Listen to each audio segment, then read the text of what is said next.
Hello friends, welcome back to another episode of James and Loki's Gems of the Week. So thank you for being Patreon supporters of mine. This series is an exclusive that I do just for you. And I do not rehearse these videos, so you get the real YouTube live stream feel of seeing me review everything I liked on Twitter over the past week. This episode is going to be longer. This may be a record breaker for longest video yet, because last week on Thanksgiving Day, I forgot that it wasn't Saturday and made a 5-day version of James's Gems of the Week. So you're going to get a 9-day version of James's Gems of the Week to catch you up on what's happened since then. And a bunch of stuff happened since then, and I apologize in advance that my birthday fell since then. So some of the likes were me liking people saying happy birthday to me. I was overwhelmed with birthday greetings, so that was humbling and amazing. And I can't do James and Loki's Gems of the Week without Loki. So there you see Loki regally ensconced in his pet bed, victorious over the stuffed tiger and stuffed elephant and stuffed hedgehog. He defeated in previous battles and keeps around as trophies. So let's just share my desktop and show you where we left off last week with Matthias Fons and a 10-tweet thread with charts that was pretty great that I liked. You can see my my notifications have already ticked up from 4 to 6. I cleared those right before I hit record. Elon has liked a couple of my tweets recently, so that's driven the Twitter engagement quite a bit. Maybe we'll see those later on.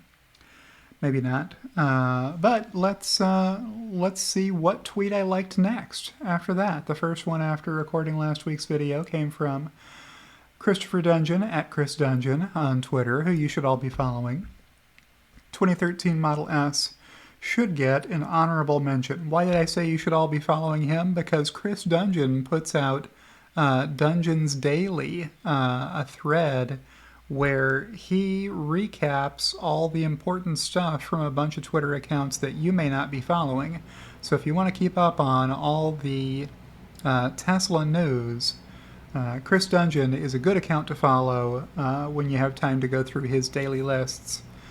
He is kind enough to include my tweets in that list some days. So 2013 Motor Trend Car of the Year, Tesla Model S. Why did I like this tweet? Let's scroll on up. This is from a tweet that George Hotz started. You may know him as the founder of Comma.ai, self-driving startup he still owns almost all of. He's the majority owner, and it's not close. And most recently, he is the Twitter intern helping to improve Twitter's search engine functionality. George was famous before he started Comma.ai for hacking the first iPhone. So this is a real smart guy with a lot of programming skill, who tweeted, "Every tech product you use came out between 2000 to 2010. Nothing was built from 2010 to 2020. The culture was so broken. PMs, MBAs, SJWs, and entitlement, but the culture is changing. Wild things will be built in the next 10 years. Are you in or out?" Finch replied, "Dude, contemporary AI such as your startup, AI, is doing." And George said, "To be fair, the progress in AI in that decade was the greatest in history. It just didn't translate to products. I want to be so excited for something that I camp out Thanksgiving night for it outside Best Buy." So I replied, and I may have covered this part of this tweet in last week's episode, so I'm going to skip down to just the one that I liked here. I was pointing out that I liked my Tesla Model 3 that I got in 2018, and that it was pretty great. No binnacle. The Model S did still have a binnacle, a more traditional control cluster right on the other side of the steering wheel, just below the driver's line of sight while you're looking out the front windscreen. Uh, yeah, and so Chris just wanted to tack on to that. Hey, the Model 3 was pretty great. Elon won some design awards for it, as well as for the Roadster, which we may see more about in a minute. So let's scroll on up and see what else I liked. My Tesla weekend at 4K podcast, Brian tweeted, "Why does Tesla take forever to release a new car? It's the same problems every car maker faces: simplicity, urgency, and compromise." And he went through a long video here that I thought was pretty good, going model by model and looking at each of those models' development timelines through these lenses: simplicity, urgency, and compromise, which all impact how long it takes to bring that vehicle to market, right? So I liked that. Tweet here with just heart hands from Elon Musk. What are the heart hands about? It's this. It's this funny edit somebody made from two unrelated videos where there was a camera trained on each of them in close-up, and so someone had a lot of fun clipping together uh, a heart eyes situation between AOC and Elon. So I thought it was nice that Elon has a sense of humor about those sorts of things and liked it. Next, a tweet from Eon at EonDE on Twitter. How to get back to all-time high from last close. So if you're any of these companies, it's going to take you hundreds of percent to get back to your all-time high. And then Workhorse, I guess these are in alphabetical order, so Tesla's almost at the bottom of the list. And with the smallest number, only a 126% gain required to get back to 414.50, which was the all-time high November of 2021, I guess, so a year ago. So I like that tweet.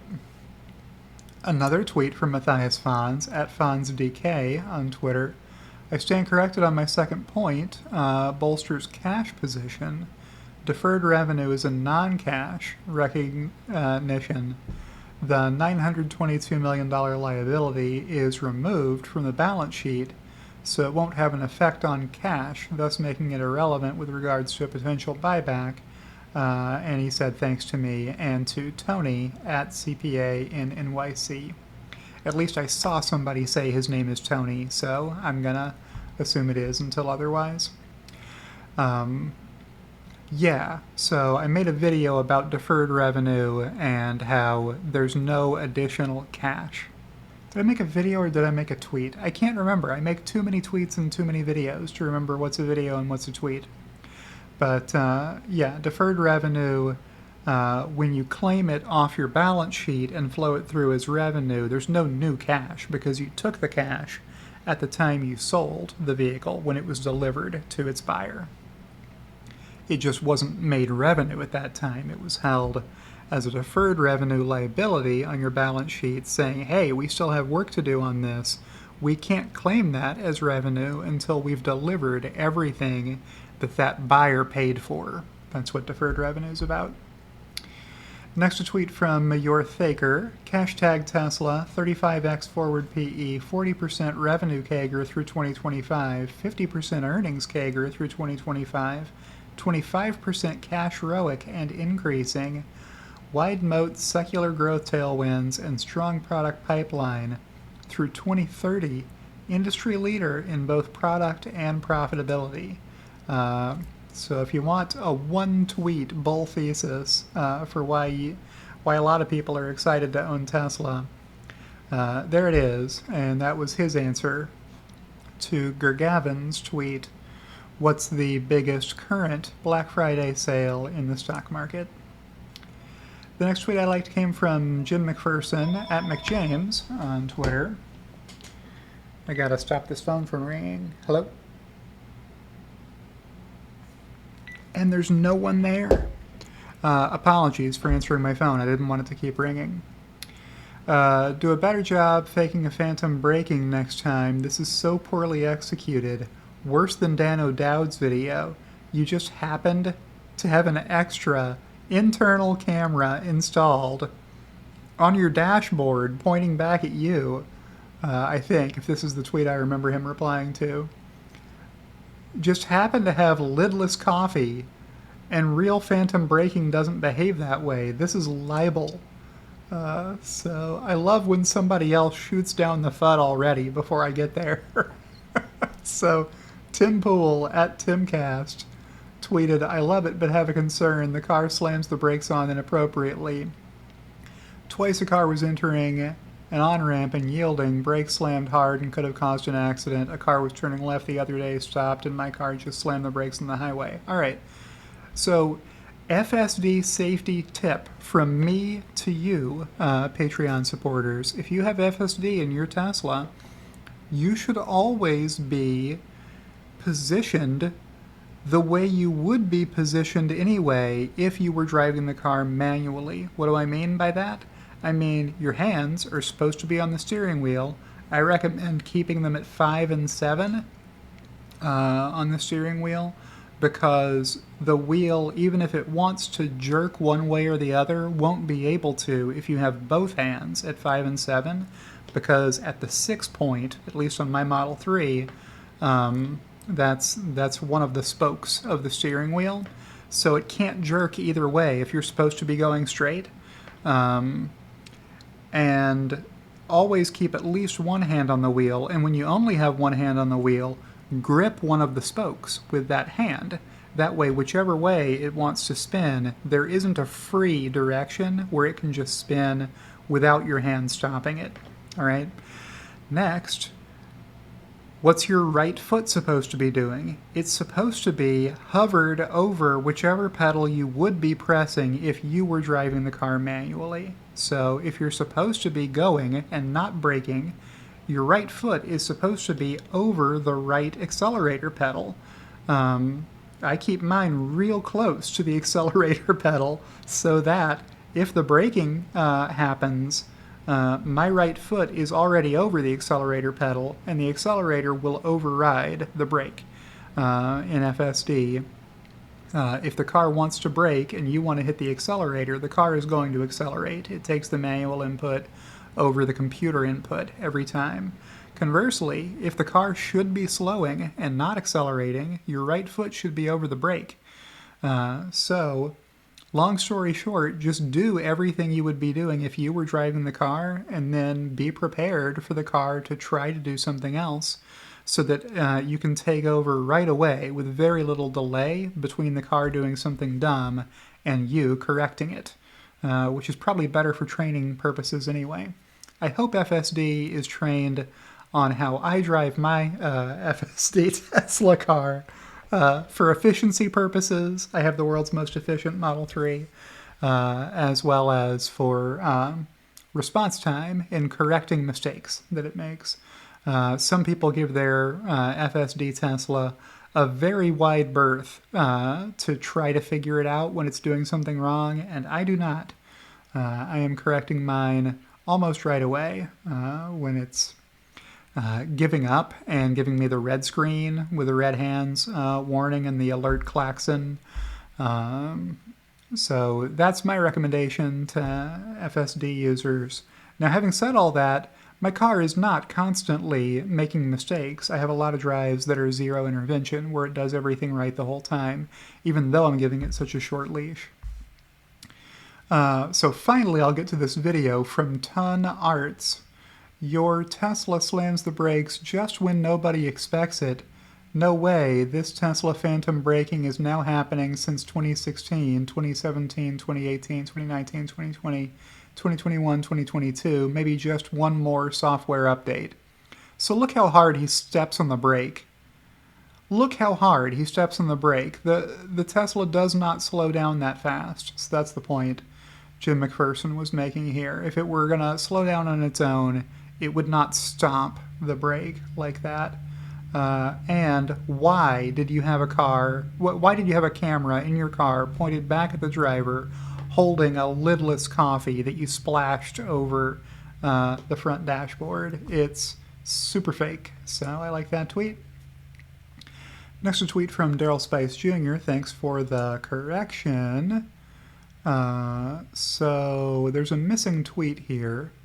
Erasmo started this thread. I wonder what Elon's zombie army of boy and girl fans say when they realize Tesla reports emissions credits and car sales as a single item.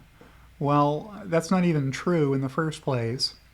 Oh, Stealthy Geek blocked me, so that's why you can't see this one. That's Patrick S. Tomlinson, who I'm sure I made a video about, who's hating hard on Tesla today. Then there's a "this tweet is unavailable" here, which I don't know. And my correction was 2 cents out of every dollar of revenue. It's greater than 2 cents out of every dollar of profit because the variable cost of selling regulatory credits is so low, but still small compared to how much money Tesla makes the old-fashioned way, selling cars. Okay, I have to let that one ring through. I'm sorry.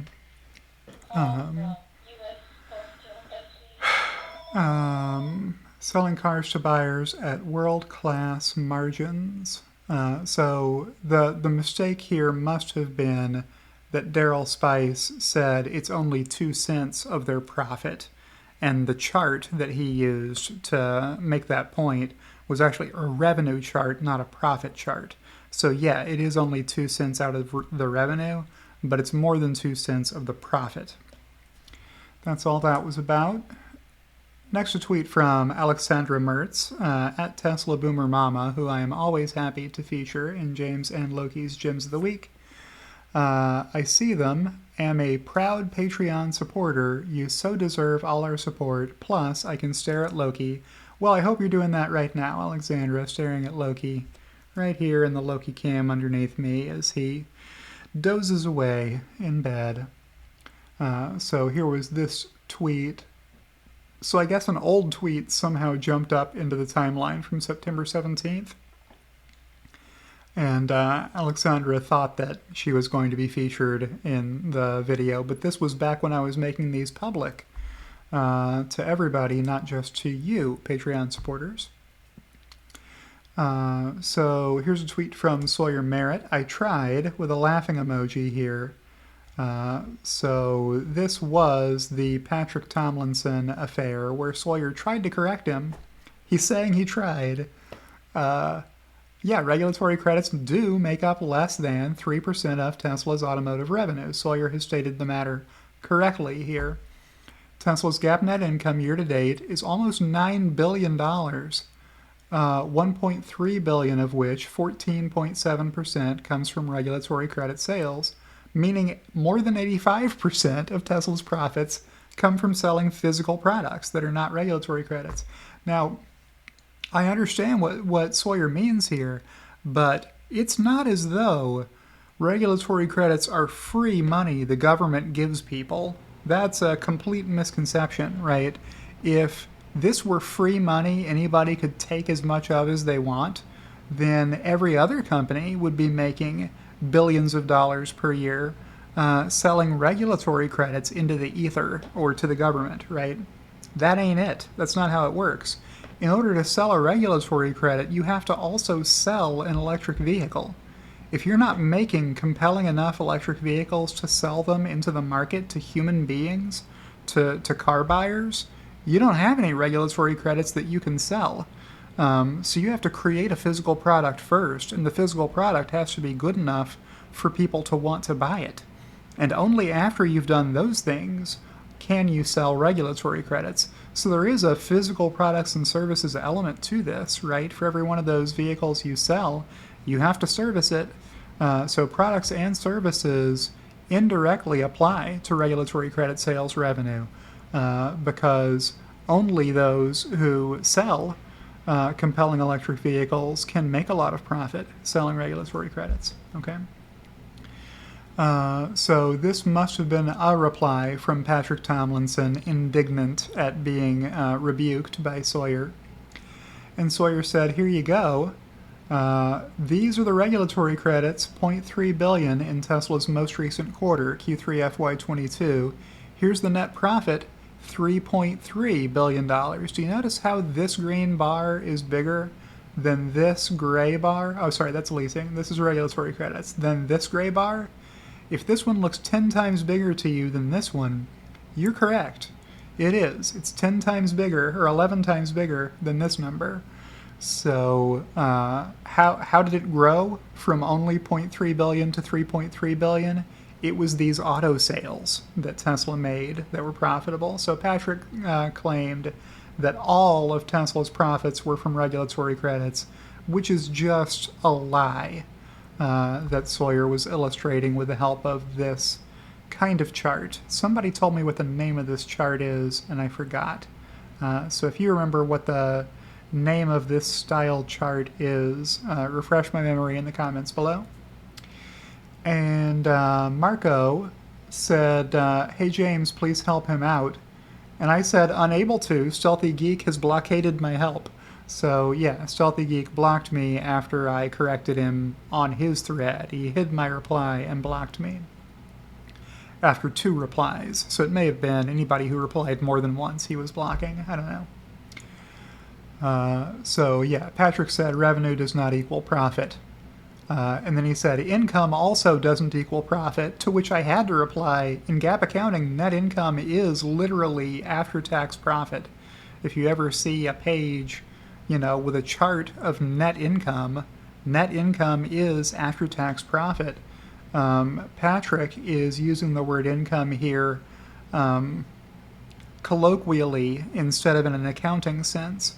Colloquially, people say income is whatever I receive, so my receipts or my total sales are income. And that's fine until you become an accountant. And then at that point, you have to actually follow the GAAP accounting rules, which say net income is after-tax profit. You take your revenues, and from that you subtract all of your expenses, including tax, and what's left is net income. So Sawyer said I tried, and that's where that thread came from. Another tweet from Sawyer, not yet, he wants to hide everybody's replies first. I guess he doesn't like facts. So yeah, Patrick did go through hiding a whole bunch of replies. That's what Sawyer is scrolling through here. Everybody who corrected him got their reply hidden by @StealthyGeek. All right, next, Tesla Facts @truth_Tesla. Fact check, the claim that Tesla's real products or emissions credits is false. Rated 5 Pinocchios. So this was one of the tweets that I liked replying to Patrick. Fact, credits are only 3% of Tesla's 2022 automotive revenue. Profits are $8.9 billion, 15% from credits. Same points that we just saw Sawyer make. So I like that tweet. Next a tweet from Jim Hall, who also replied in that thread. Still up so far. Does make it a little tough for him to get the link to hide it. So he screenshotted, I guess. Oh no, he blocked first. Let me go through here and scroll up. Yeah, he said best thing to do in that case is a preemptive block of him first, then reply. To which I replied, Jim plays 4D Twitter. That is an advanced military technique right there. That is Sun Tzu Art of War stuff right there. Block first, then reply. And Jim says, still up so far, does make it a little tough for him to get to the link to hide it. So I guess Patrick would have to go through an anonymous browser, find the link. I don't know how he would block it, because even if you had that link and you tried logging in to your account and dropping the link in, it wouldn't show it to you because you're blocked by that account. So maybe there's still a way to block that tweet. If you know how, reply in the comments below. Let me know. Also, I see you're taking the advice I give to all authors with poor sales. If you haven't figured out the business yet, here's a 4-step plan guaranteed to increase your book sales. Write the book, put the link in your bio, put a pic of the book with info in your header image, and then make a negative tweet thread about Elon Musk, and that's how you sell your book. People love negative tweet threads about Elon Musk. Doesn't have to be true. Your tweets don't have to be true because most people don't bother checking to see whether it's true or not. But FUD fighters are hopefully there more often than not to counter FUD with the truth. FUD meaning fear, uncertainty, and doubt. I hope you know by now, Patreon subscribers. The next tweet I liked came from the accountant, Timeout. Timeout, I thought the rules of engagement stated that once FUD was debunked, it was not to be recycled. So here's the meme. The end is near. Bankruptcy, well, that didn't work, and it's not going to work. Tesla will not go bankrupt. Profit only from EV credits. This is the one that should have been crossed off the list in 2020. That was pretty thoroughly drubbed by the end of 2020. No production, no competition, no demand. And then suddenly profit only from EV credits is back on the list again. It shouldn't be, but it is. So I like that tweet. Next, a tweet from the Short Shorts historian at Tesla Historian, frequenter of these videos. This aged well. Falcon Wing fail 3 years ago. Can you still see all of this? Yes, you can. I finally figured out how to frame my Twitter window upright for these videos. Love my Tesla burner account to spy on the lemmings. They are the dumbest, most unfunny, delusional nerds ever. No way this doesn't end exactly how it's supposed to, meaning how Tesla Q thinks it was supposed to end, with bankruptcy. The nerds are going to get rolled. You are on the right side of history if you follow hashtag Tesla Q. The 26th of November, 2019, right before, or after, right after Tesla reported third quarter earnings. So even though those were profitable, Barnacle Bill still thought that was the last profitable quarter, and there was going to be a demand cliff from that point forward, and no more Tesla records from that point on. It would be a precipitous drop to zero from there, is what Barnacle Bill thought. If you're interested in seeing what at Falcon Wing Fail and I conversed about in 2019, that's just a Twitter search away for you, friends. Search his handle and my handle and until 2019-12-31, and you'll find all the threads where we talk to each other about what we thought would happen in the future for Tesla. The next tweet I liked came from Yashu Sharma. Clearly, he's scared of James and his fact-busting. So this is a screenshot of what I tweeted to Stealthy Geek before my reply was hidden. So Raphael said, dude, last quarter carbon credits constituted 1% of Tesla's total revenue. And I tweeted, fact check, its real product emission credits are shown in orange on this chart. So these are the hidden replies that you can still read if you click see hidden replies on the thread. And so this was one of the replies, and then I also replied, fact check, its real product emission credits are shown in orange on this chart. And then you can't see the chart on this screenshot, but you know which one I'm talking about. If you've been following me very long, the How Tesla Earns its average dollar of revenue chart, where FSD revenue is in orange. It topped out at 5 cents and has been falling since. Often, the best reply I can give to FUD is just a picture I got from James Stevenson. So, I like that tweet. So there's the hidden reply. James has a chart for everything. That's not even the only chart I have for this specific topic in that thread. So this chart just shows earnings per delivery excluding regulatory credits. So if you just subtract the regulatory credits revenue from per vehicle from the non-GAAP earnings per vehicle, it's been positive every quarter since the beginning of 2020. And I'm forecasting that trend to continue into the future. All right. Next, tweet from Recent Sneakers. Props to James for summarizing in 23 seconds and 2 charts what I've been trying to explain to my long-suffering wife and best friends. So once this reaches the end of its loop, I'll try listening to the audio for it here. What's going to happen going forward? Well, I know Tesla's earnings are going to grow. So these earnings numbers are just going to keep getting bigger. Tesla's going to keep smashing earnings records. What's going to happen to this PE compression chart? I don't know. It can't go down to zero. Zero is too low. It's going to have to stop this decline at some point pretty soon. What's going to happen going forward? All right, so glad recent sneakers liked that portion of that video. So I clicked like on that. The next tweet I liked came from Matthias, who learned on my birthday, November 27th, that if you visit someone's Twitter profile on their birthday, for those who have listed their birthday, not everybody does, you get to have balloons. And if it's your birthday, you get to pop the balloons. Maybe anybody is allowed to pop the balloons, actually.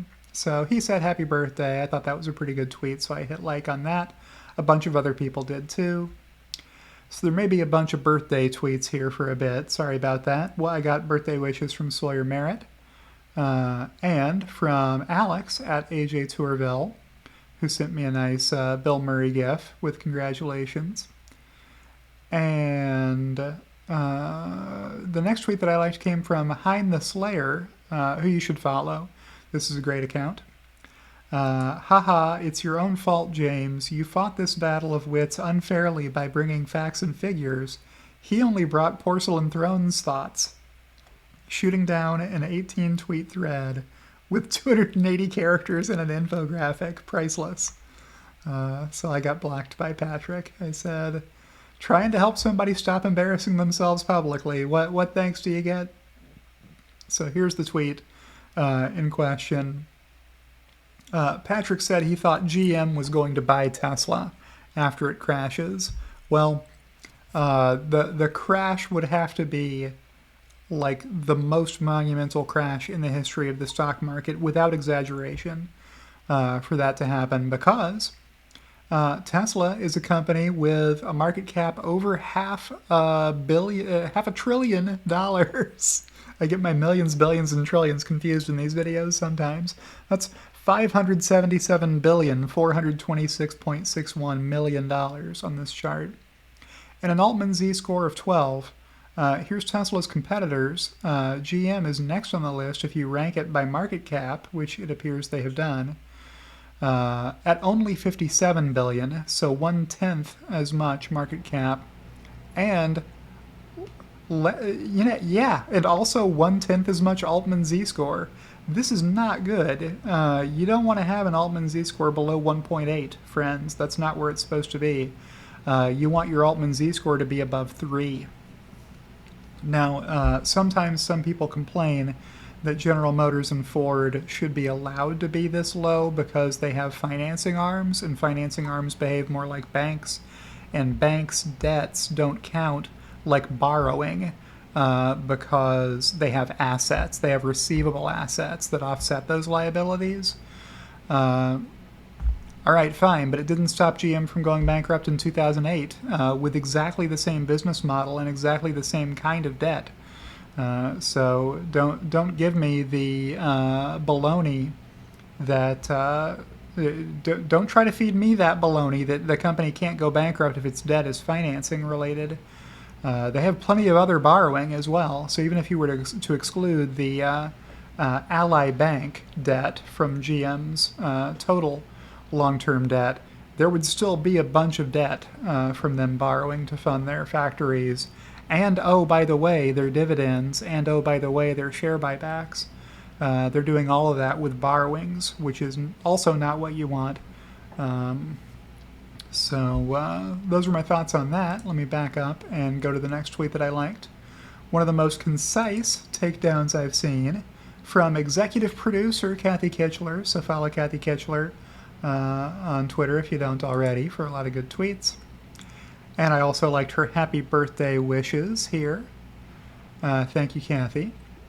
And the next tweet I liked came from Matthias Fons. Tesla just posted a reminder for Chinese consumers that 3 subsidies/offers with maximum cumulative savings of 29,000 yuan, which equals $4,000 if you do the currency exchange on that, is about to expire at year end.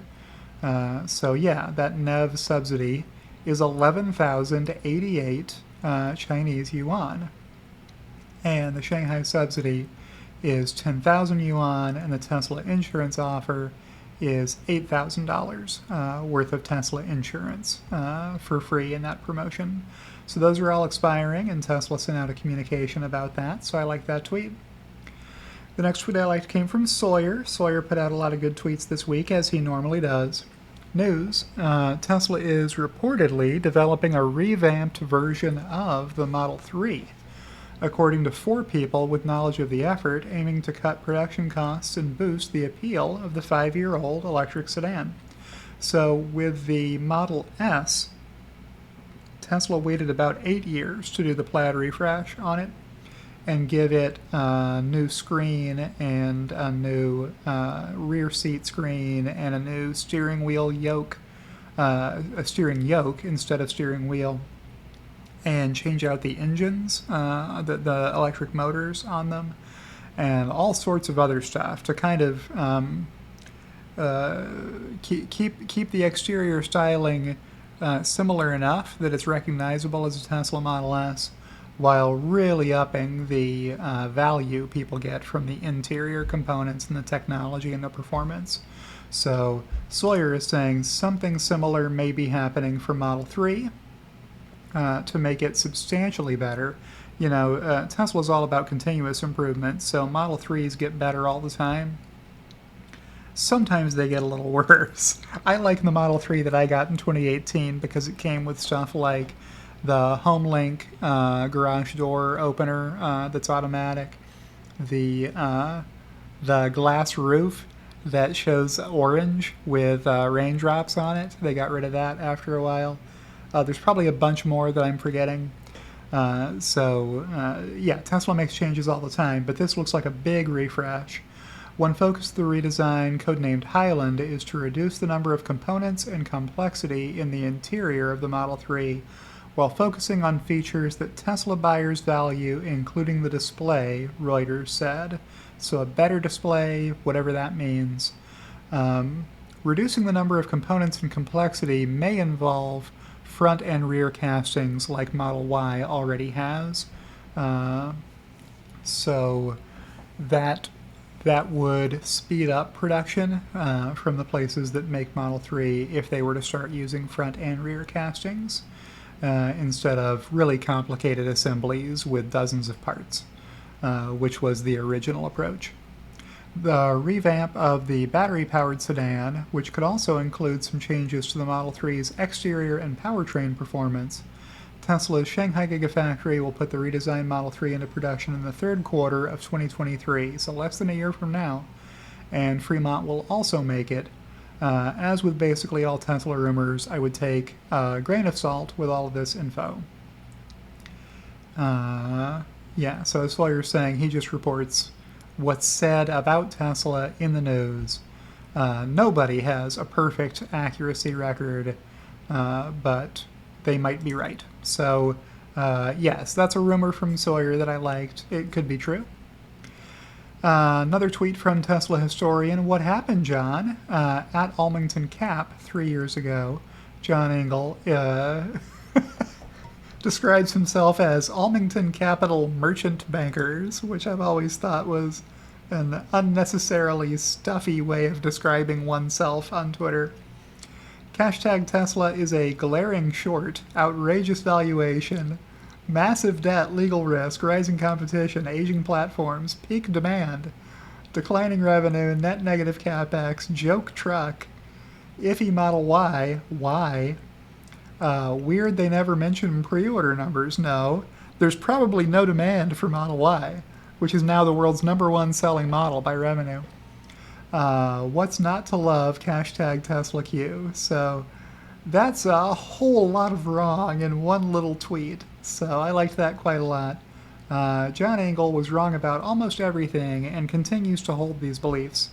to this day. I mean, he's given up on some of them because he had to, because the facts have proven him wrong. But in many cases, Tesla Q just keep hanging on to those beliefs and just say the numbers are all fake and fraud. And then you ask them, what about the government registration data, though? What about the registrations? Are those also fake? They get really mad if you bring that point up. Sometimes they block you at that point, or at least that's been my experience. Another tweet from Matthias. As of November 27th, my birthday, Tesla China delivered 16,121 domestic vehicles in the fourth week for a total sum of 55,612 local deliveries over the past 4 weeks. So much for the theory that went around a month ago that the demand in China was gone and there was nothing that could be done about it. It was an irrevocable loss of demand in China. Well, here's how the sales came in November: 11,000, 13,000, 14,000, 16,000. It doesn't seem gone to me. It seems like there's still demand in China for Tesla. Okay, another tweet from Matthias that I liked. Chart to illustrate how impressive these Chinese domestic sales numbers are. So let's take a look at this chart.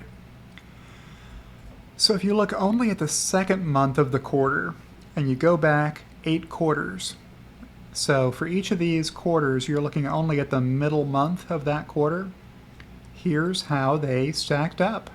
Okay, 59,000, way more, almost double the previous high for any quarter's middle month. So some of this is ending the wave, I hope. And the third month of the quarter may not be as high as we've seen it in the past.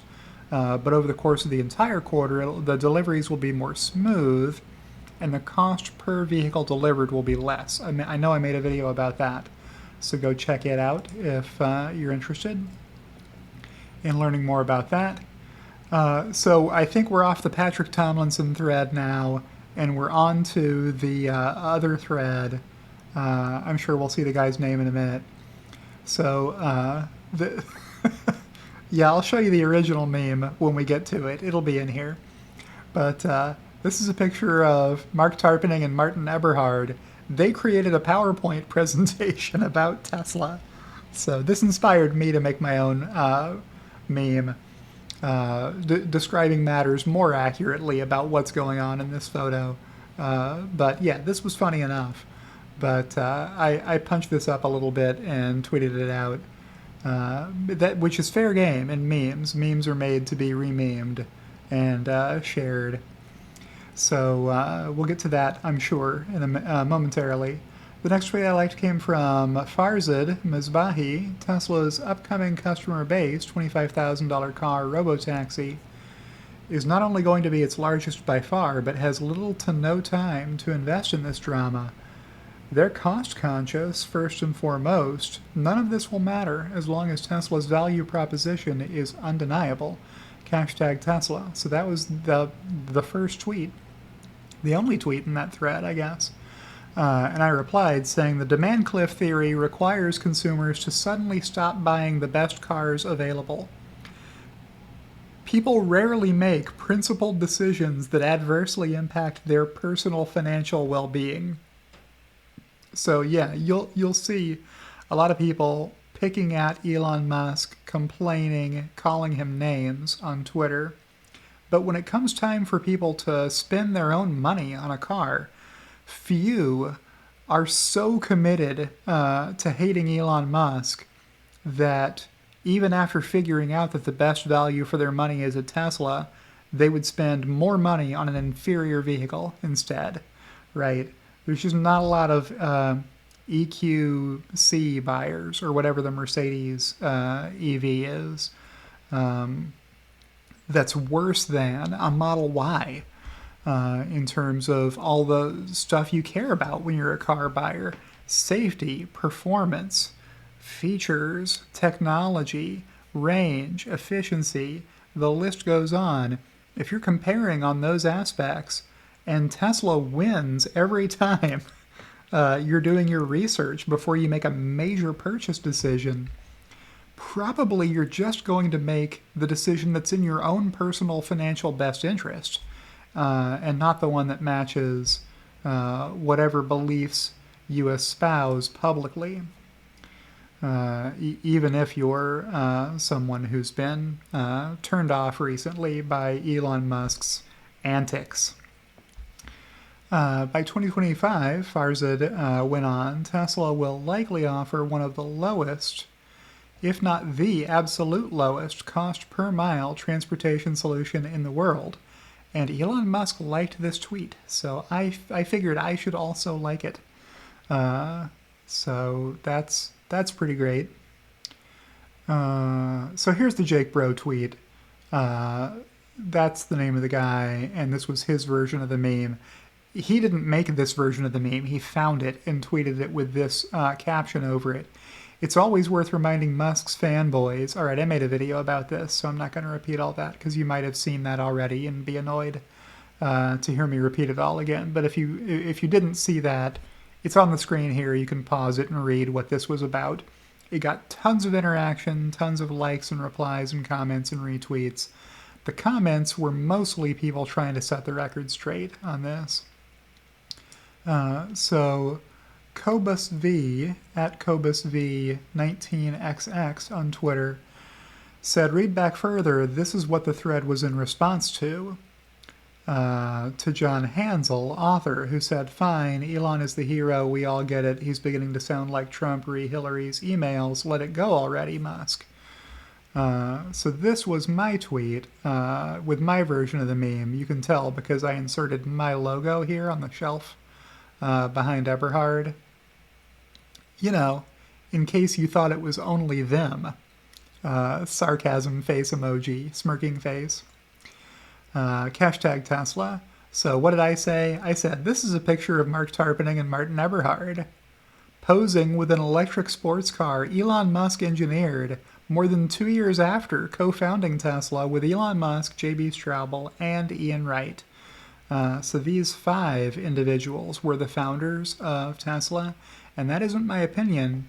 That is the ruling of a judge who is the legal authority on the matter after reviewing the facts of the case and determining that these 2 in the picture didn't have a company until these 3 came along.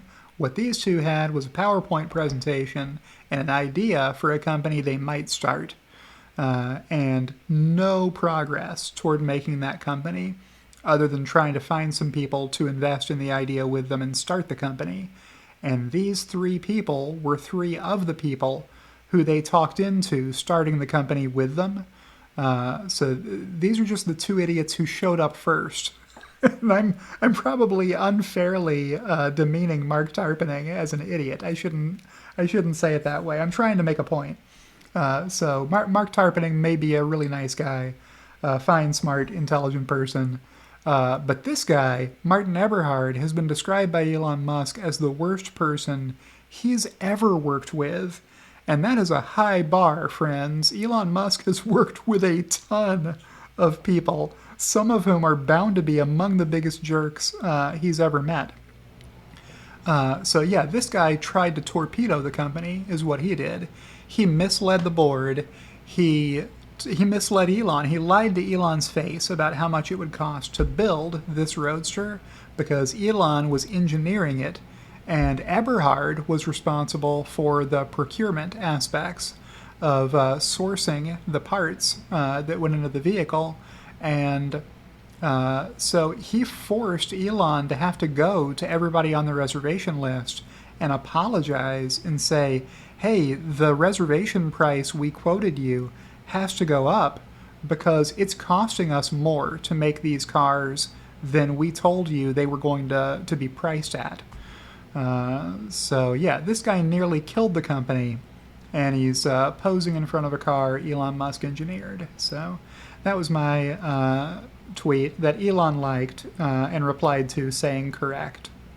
So that got 12,000 likes in less than a week, with a lot of help from a guy who has 100 million followers, Elon Musk here.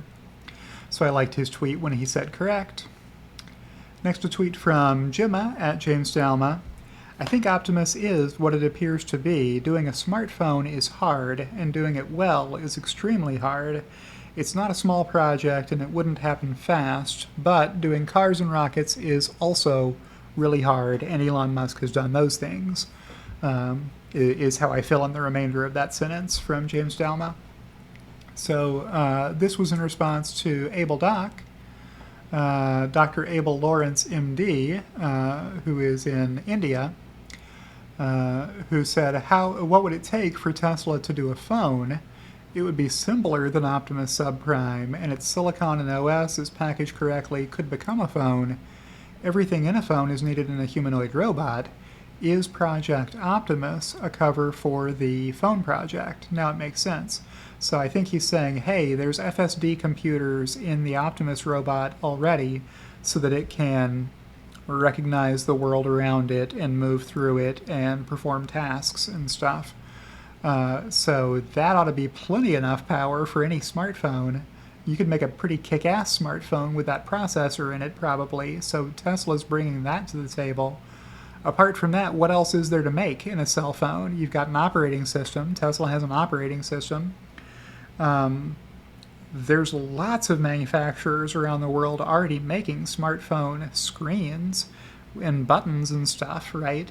So you could probably partner with one of them to make a Tesla phone for you and then not need to make your own factory for making smartphones, right?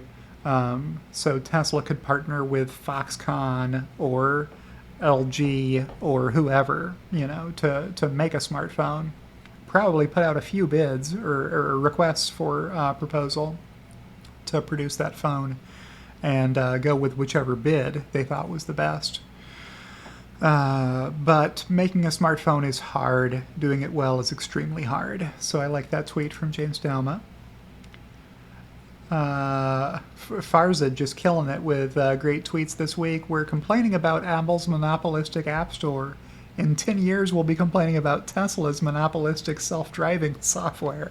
So I bet Elon liked this tweet too. Oh, here's the reply. Accurate prediction from Elon. Here's a video Alex A. Voigt posted. Favorite one is the one that's coming. I think that it can talk about. I'm curious if you have a favorite. Yeah, so Franz was asked what his favorite design was, and he said that his favorite one is the one that's coming. So could that be the compact? Could that be the Robotaxi? It could be. It's exciting to guess about it and speculate, and it'll be announced one day, and then we'll know. So here's Jim Hall, at jhall on Twitter, a great follow. 93% of Americans said they hate how divided we've become as a country. The other 7% are the activists that say if you buy a Tesla, it means you believe in hate speech. It's completely absurd and is totally bullying. So that's what this guy said in this interview, Arthur Brooks, here with Joe Kernan on Squawk Box on CNBC.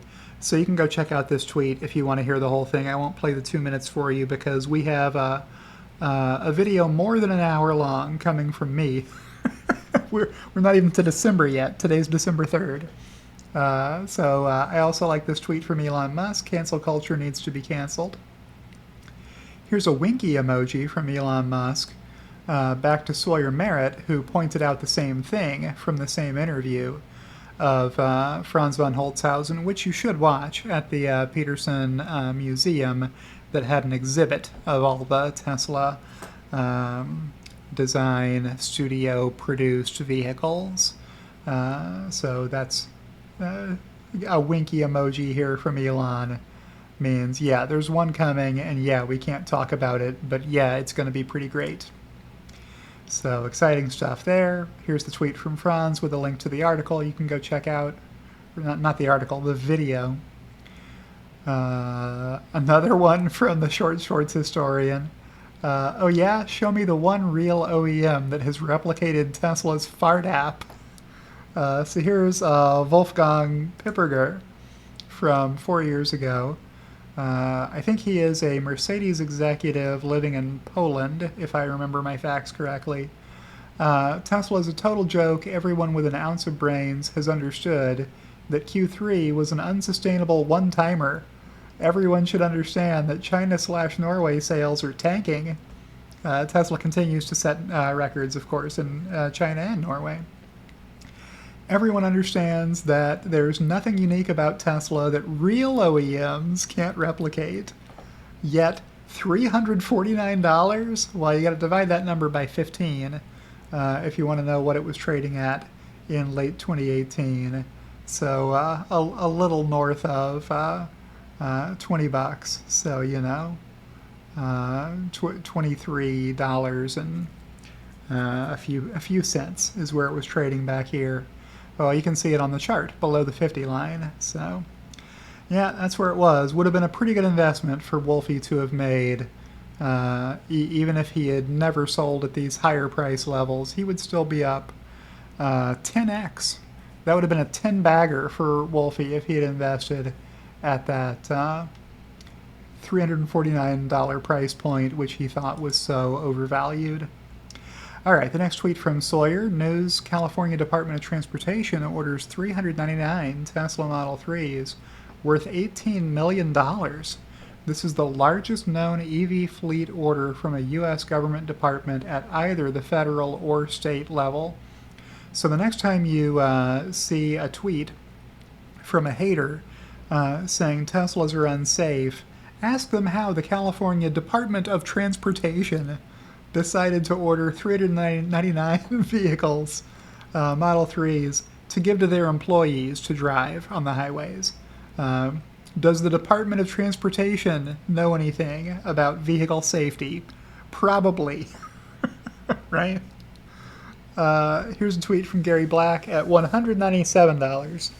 Tesla trading at 35x consensus 2023 EPS of $5.60 and 27x my 2023 EPS of $7.20.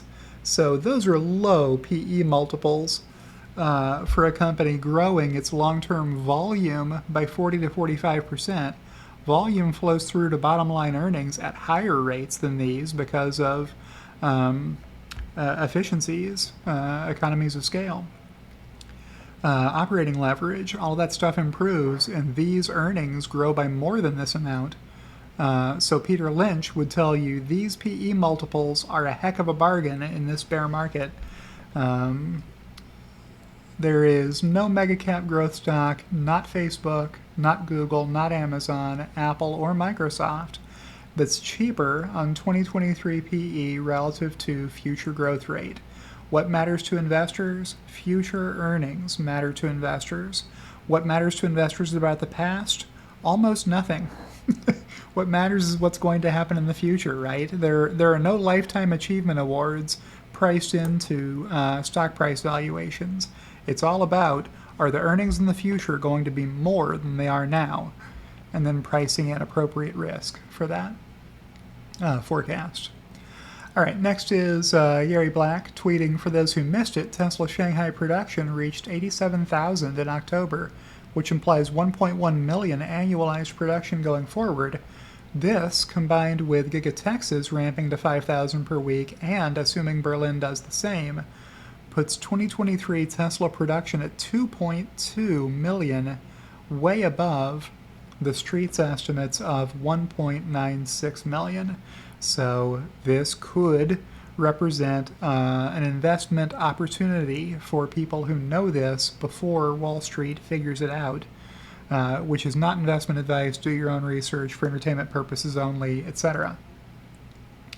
The next tweet I liked came from World of Engineering, the 5 stages of Twitter. You create your account. You don't understand Twitter or how it works or what it's doing. You leave it for a few years. You see Elon Musk tweets in the news. You return and become addicted. So this got so many likes because I think it described so many people's experience with Twitter.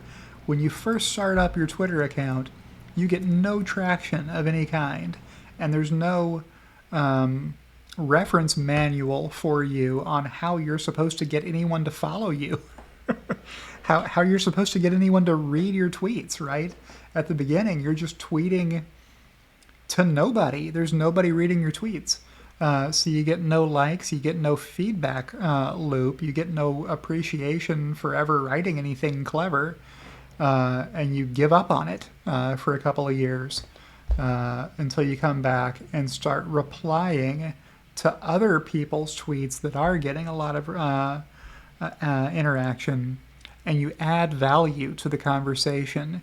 You introduce more information that more people reading your reply didn't know, and they say, hey, that's somebody worth following, and they follow you, right? And the more followers you get, the more people will see your replies, and then the flywheel starts to work in your favor. But you need to bring something to Twitter that other people aren't bringing. You need to bring some information. So I got all of my followers after I started making memes and charts about Tesla. I had less than 100 followers at the start of 2017, probably, for this reason. And I created my account in 2011, so I went 6 years and got less than 100 followers. Over the past week, I've probably gotten a few hundred followers per day on Twitter with a lot of help from Elon Musk, replying to or liking my tweets and getting visibility to them. The next tweet I liked came from Don't Bet Against Elon, which is at Steve Hamel16 on Twitter. You called. This is a Vincent Yu tweet here at Vincent 13031925 on Twitter. I wouldn't bet against Elon Musk, says Morgan Stanley CEO, calling him an extraordinary executive. So don't bet against Elon was, for many years, Steve Hamel's name description, and then he changed it to Steve Hamel for the past year and decided that was bad luck for Tesla stock price. So he changed it back to Don't Bet Against Elon again, and the stock price has recovered some since he did so. So he'll probably just leave it that way forever. Love you, Steve, if you're watching. All right. Next is a tweet from Tesla showing the semi-delivery event link. So there was less than an hour to go at that point to the event. The next tweet I liked came from Steve, KMD1, on Twitter, with a link to Dan Priestley's LinkedIn account. So I liked that tweet because I misidentified the speaker. I thought it was Lars Moravy. I was wrong. It was Dan Priestley, the senior manager of semi-truck engineering, who was on stage with Elon during the semi-delivery event. He sent me a couple of tweets there that were very helpful that I liked. Next, a tweet from Sawyer Merritt. The Tesla Model Y has been named the 2022 News Corp Car of the Year. Model Y shows the benefits of electric cars more than any other EV. It's fun to drive, has handy driving range, and a cabin roomier than bigger petrol and diesel vehicles. So, Car of the Year from News Corp in Australia. The next tweet I liked came from Alexandra Mertz, another of her tweets that I liked this week. Oh, nearly forgot about you, Moody's Investment Services. Are you becoming irrelevant, I wonder? 53 days to go to January 24th, 2022. Renee Lipsch, are you around? And then I love the animated arrow on here, pointing out to you, in case you didn't notice from these columns here, what's wrong about it. Hey, Moody's, this is you being wrong. You have ranked Tesla third last among these, 40 companies, and Tesla's financial strength is actually second or third best in all of these categories among these 40 companies, which include Apple, Microsoft, Google, Amazon, Berkshire Hathaway, right? Tesla's numbers are better, and somehow Moody's is still ranking them their highest junk rating, which is why I rate Moody's as my highest junk I always get this wrong if I don't type it out first in my tweet. I have given Moody's my highest junk ratings agency rating. All right. They are a junk ratings agency. If they haven't corrected this after knowing about the problem for 2 years, they are a junk ratings agency. All right, the next tweet I liked came from James Cat. Tesla Semi has entered stage 4 of the cycle. See you in 2 years for stage 5. So what do we have here? We've got the Tesla business cycle over here. You announce a new product. You announce a delay to the product. Evidence builds that you're going to launch the product, and then you launch it, and then it becomes a category bestseller within 2 years. What happens on the Tesla Q side for each of these stages? Well, when Tesla announces their new product, Tesla Q says, ha, stock pump, fake. Then when there's a delay, they say, confirmation bias. I told you it was fake. It's so fake. Elon's a fraud. Then evidence builds that they're going to launch the product, and Tesla Q says, okay, fine, maybe it's not fake, but I bet the specs will be terrible. Ha, still fraud. Then in the next phase, ha, they can't ramp this, no demand. No demand. Why would they even want to build this product that nobody wants to buy? And then when it becomes a category bestseller, Tesla Q says, I want my mommy. Or at least that's what Stephen Mark Ryan would say that they want. I think that's one of his many trademark phrases from his channel. Next, a tweet from Pope of Muscanity at Rational Etienne. All these years I have spent in the service of mankind brought me nothing but insults and humiliation. A quote from Nikola Tesla in his last letter to his mother. Yeah, the more good you do for the world, the more people want to throw rocks at you, is what Nikola Tesla was saying here. Let's be less judgmental of those who create. It takes decades for the world to get the extent of someone's contribution. Except if you appreciate it right away. A lot of people do appreciate what Elon Musk is doing for humanity. I mean, if you look at everything Elon spends his time working on, there's some tie, if you think about it long enough, to making humanity a multi-planet civilization. Almost everything Elon Musk has made over the past 20 years would be useful on a Mars colony. All right. The next tweet I liked came from Anish at hey_Anish. Elon Musk was great, but I was wondering who was that guy presenting alongside Elon Musk at the Tesla semi-delivery event today. Here's a thread with some info I put together for the Tesla Twitter community on Dan, a leader for Tesla's trucking unit. So you may not all be interested in Dan Priestley's history, but I'll leave this up for you to pause and read through if you want to know stuff like how he played defensive end at Stanford for the Stanford football team, which is not easy. So that's the kind of person you're talking about. Pretty interesting person. And so I like that thread from Anish. The next tweet I liked came from Everman, who has been tweeting exactly this same meme as a reply to people's doubting tweets about Elon Musk for a long, long time. Impossible is a funny word, with a shot of the SpaceX Falcon 9 rocket booster landing itself propulsively on a drone ship in the middle of the ocean. People said that was impossible when Elon Musk said he was going to do it, and then he did it, and has since done it many dozens of times. What was he replying to here? My tweet, never is a long time, and I'll just show you what these screenshots were in case you missed this tweet.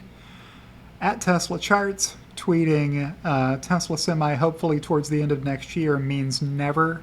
He said that Semi would never happen. And Pepsi has them now.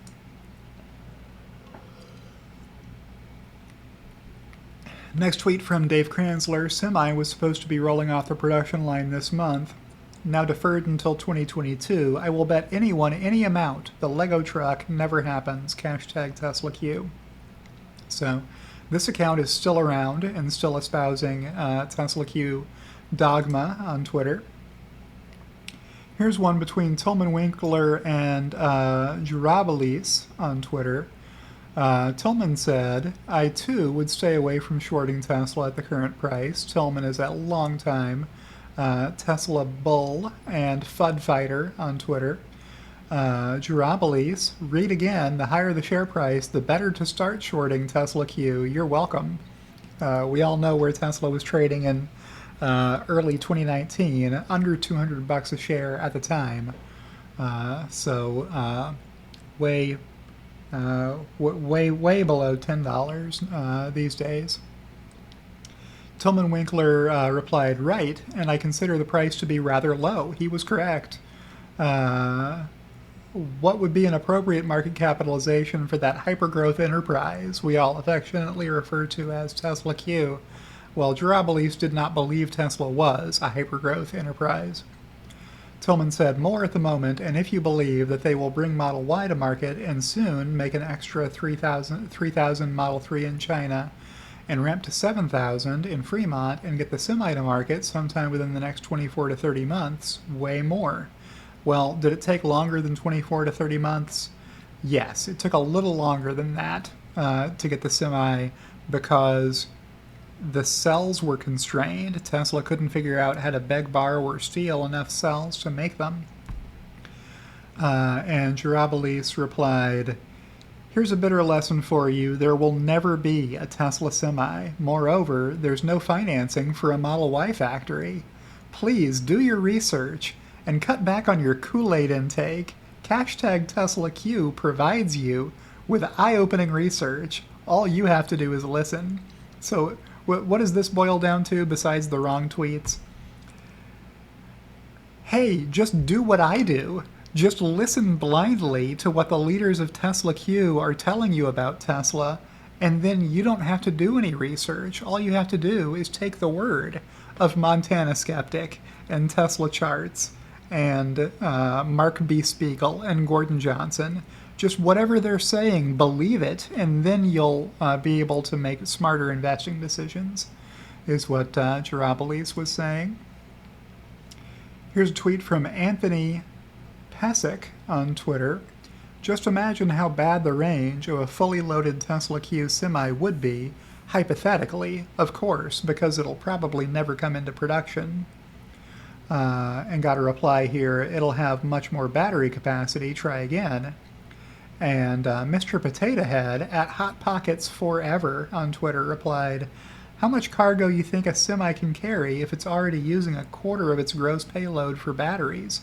Stupid concept for long-haul trucking. Fuel cells is the only practical option currently. Well, who has the longest range electric vehicle on the market? It's Tesla. Tesla makes the longest range electric vehicle. I think about 150 miles of range more than the next highest range electric Semi available. And there are a few being made by other manufacturers. But mostly they have like a 150 mile range up to like a 350 mile range. They're all kind of in there. So what mistake was being made by these two? They thought that Tesla's engineering and design teams would not be able to figure out how to make a Semi cab weigh about the same as diesel cabs weigh today. Because they were thinking, well, if you add all those battery packs to it, it'll be too heavy. They forgot how much stuff gets subtracted if you build from the ground up with a fresh sheet of paper for your design team. The electric motors do not weigh a lot and are not large. Like, they're pretty heavy, but they're not very big. Now imagine the size of a diesel engine in a Semi truck. They're very big and they're very heavy, and they have exhaust systems, and they have fuel tanks, right? You've got to put hundreds of gallons of gasoline in a Semi to make it run. An electric Tesla Semi doesn't need any of that weight. All that stuff gets tossed, so all that weight reduction offsets the weight of the battery packs, which are heavy for sure.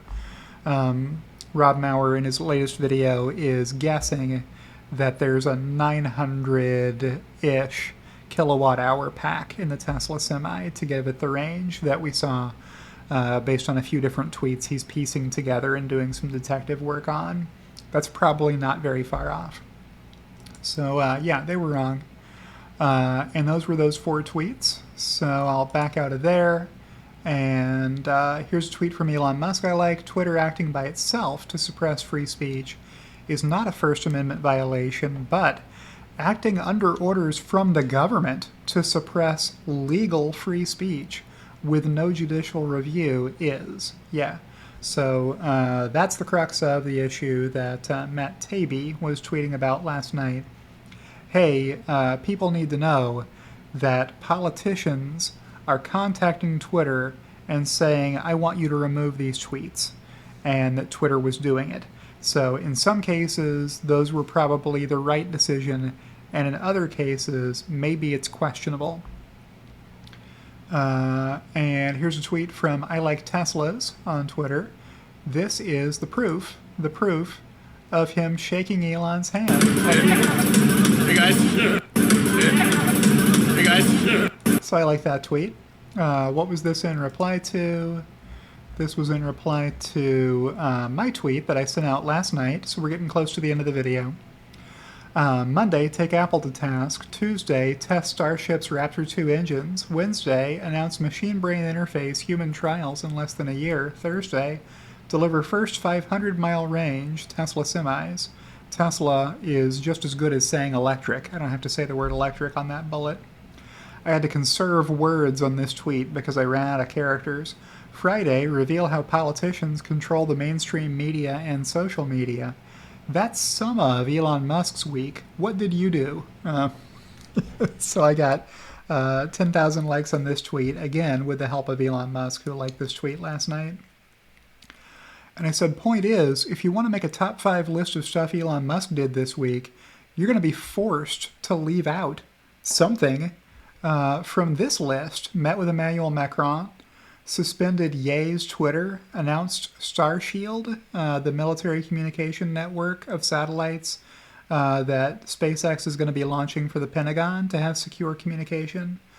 Met Tim Cook to iron out the disagreement over Apple and the App Store's 30% take, and potentially banning Twitter from the App Store. Apparently that was never being seriously considered. Met with the EU. A lot of people missed that Elon had a video conference with the European Union Commission this week. And that's only the publicly known events, right? And I probably haven't gotten all of the publicly known events with these 10. There's probably another 10 that other people could add to this list of stuff Elon Musk was busy doing this week.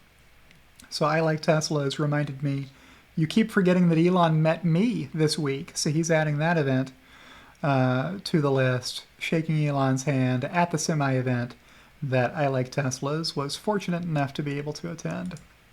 So that brings us to the end of the list with this last tweet from The Ringer at Blunty. At Paul9170176, this is Paul Dezan, keeper of the Tesla Q block list on Twitter, the block together list of more than 15,000 people who have said something nice about Tesla or Elon Musk and been blocked from the Tesla Q information silo.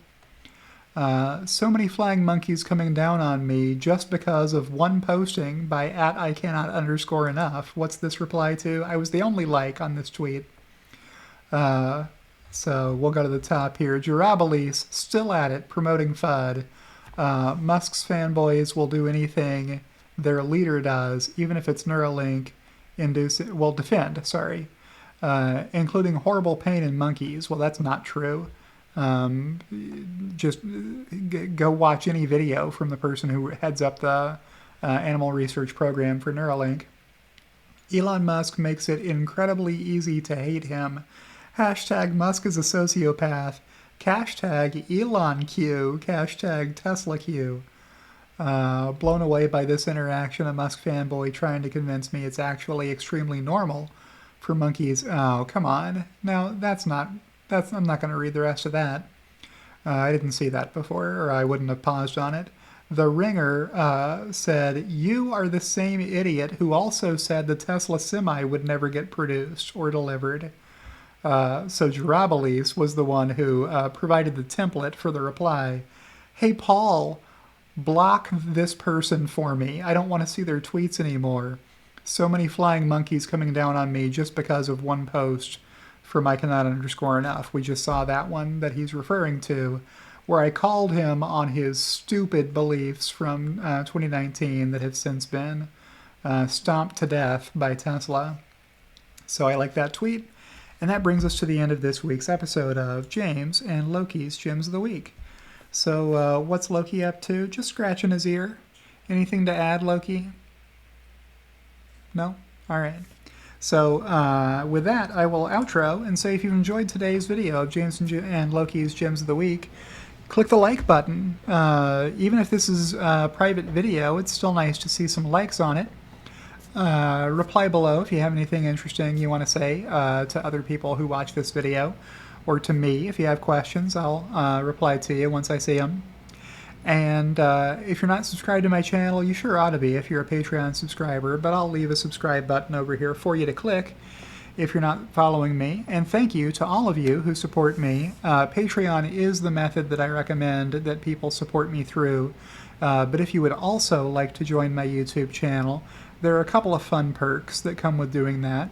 And I want to say a special thank you to my two executive producers, Kathy Kitchler and Halter Ferguson Financial, who have supported me by joining my YouTube channel at the highest support tier. And I will see you in the next one.